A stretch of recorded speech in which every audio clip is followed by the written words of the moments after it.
கொள்கையா? அதனப்பா kilo என்ன விலை என்னன்னு கேட்கிற அளவுக்கு அப்படி ஒரு கட்சியை ஒன்று நடத்திக்கிட்டு அந்த கட்சியினுடைய தலைவர் தமிழ்நாட்டு முதல்வர் சொல்றாரு, நமக்கு கொள்கை இல்லையா? எப்படி நமக்கு கொள்கை இல்லையா?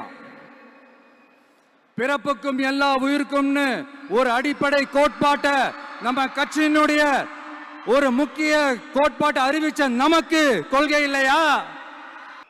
எல்லாருக்கும் எல்லாமும் கிடைக்கணும், சமூக நீதி கிடைக்கணும், அந்த சமூக நீதி உண்மையான சமூக நீதியா இருக்கணும், சாதிவாரி கணக்கெடுப்பு நடத்தணும்னு ரொம்ப ஸ்ட்ராங்கா சொன்ன நமக்கு கொள்கை இல்லையா? CAA அறிவிச்சதுக்கு அப்புறம் அப்ப நம்ம கட்சி ஆரம்பிக்கிறதுக்கு முன்னாடியே எதிர்த்த நமக்கு கொள்கை இல்லையா? வகுப்பு சட்டத்தை எதிர்த்து உச்ச நீதிமன்றத்துக்கு முதல்ல போன நமக்கு கொள்கை இல்லையா? நீட்ட வந்தா ஒழிச்சிருவேன், நீட்ட வந்தா அழிச்சிருவேன், ஆட்சிக்கு வந்தவனே ரத்து செய்யறதே நீட்ட தான், அப்படி இப்படின்னு கதையெல்லாம் விடாம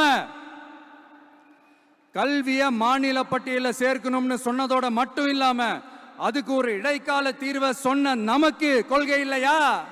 சமத்துவம் சம வாய்ப்புன்னு ரொம்ப ஸ்ட்ராங்கா சொன்ன நமக்கு கொள்கை இல்லையா? இப்படி கொள்கையை வெறும் பேச்சில மட்டுமே பேசிக்கிட்டு எல்லா கொள்கையும் அண்டர் கிரவுண்ட்ல அடக்கி வச்சுக்கிட்டு என்னமோ இவங்களுக்கு மட்டும்தான் எல்லா கொள்கையும் குத்தகைக்கு எடுத்த மாதிரி, இவங்க கொள்கையே கொள்ளை தானே.